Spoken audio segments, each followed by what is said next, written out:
Sholinghur TVK MLA மீது சக பத்திரிகையாளர்கள் தாக்கப்பட்டதாக கூறப்படும் சம்பவத்தை கண்டித்து மூத்த பத்திரிகையாளர் ராம் தலைமையில் சென்னை பத்திரிகையாளர்கள் இன்று கண்டன ஆர்ப்பாட்டத்தில் ஈடுபட்டனர்.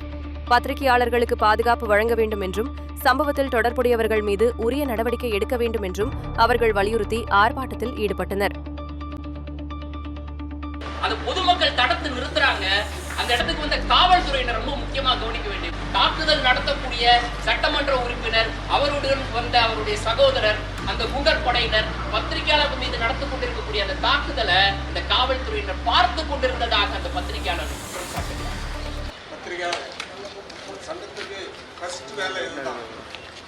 பெரிய மாற்றம் இங்கே ஏற்படுது. அதுக்கப்புறம் தான் இந்த மாதிரி விஷயங்கள்லாம் நம்ம எடுத்திருக்கோம் இதில். அதனால இது ஒரு முக்கியமான இது. இந்த அரசியல் கட்சியை சேர்ந்தவர்கள் அரசாங்கத்தில் இருந்தோ இல்லையோ அவங்க இது செஞ்சால் அதை கண்டிப்பு, அதை பாரபட்சம் இல்லாமல் கண்டிப்பது நம்மளுடைய கடமை. சிறந்த முறையில் ரிஸ்கில் ஆரம்பம் இது. இந்த விஷயத்தை விடக்கூடாது. எம்எல்ஏவோட பொறுப்பு இந்த இதில் அவருடைய குண்டாயுசம் நடத்துறது யாரு, போலீஸ்காரன் யாரு, என்ன செய்தால் சரியா வேலை செய்யலைன்னா சஸ்பென்ஷன் இமீடியட்டாக கேட்கணும். இந்த விட முடியாது யாரோ ஆளுங்க. அதனால் இப்போ நம்ம making request demand chief minister Vijay அவர்கள் இதை சீரியஸாக எடுத்துக்கொண்டு இந்த விஷயத்தை get to the bottom of the truth and take action. கட்டாயமாக இன்வெஸ்டிகேஷன் செய்ய வேண்டும். ஹசீஃப் அவர்கள் சொன்ன மாதிரி அவங்களுக்கு தண்டனையே கொடுக்க வேண்டும்.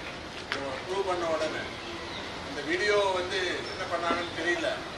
வீடியோவை டிஸ்ட்ராய் பண்ணுறதுக்கு பண்ணியிருக்காங்க, எடுத்துருக்காங்க அந்த அடிதடி இதை. அதை கூட பண்ணது அது ஒரு திருட்டுன்னு சொல்லலாம், டேமேஜிங் அந்த ப்ராப்பர்ட்டி. ஆனால் செக்ஷனில் இவங்க மேலே கேஸ் இது எஃப்ஐஆர் போட்டு அதை இன்வெஸ்டிகேட் செய்து சரியான ஒரு முடிவுக்கு வர வேண்டும். இது செய்யாவிட்டால் நீதிமன்றத்துக்கு தான் போகணும் கம்ப்ளைண்ட். இந்த முயற்சிக்கு நாங்கள் கம்ப்ளீட் ஆதரவு தெரிவித்திருக்கிறோம்.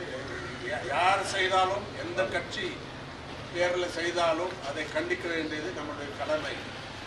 அதனால் இது வரைக்கும் எஃப்ஐஆர் போடல. கோபால் கன்ஃபார்ம் பண்ணியிருக்காரு. அது போடாதது கண்டிக்க வேண்டும். 20 பேர் மேலே போடுறாங்கல்ல.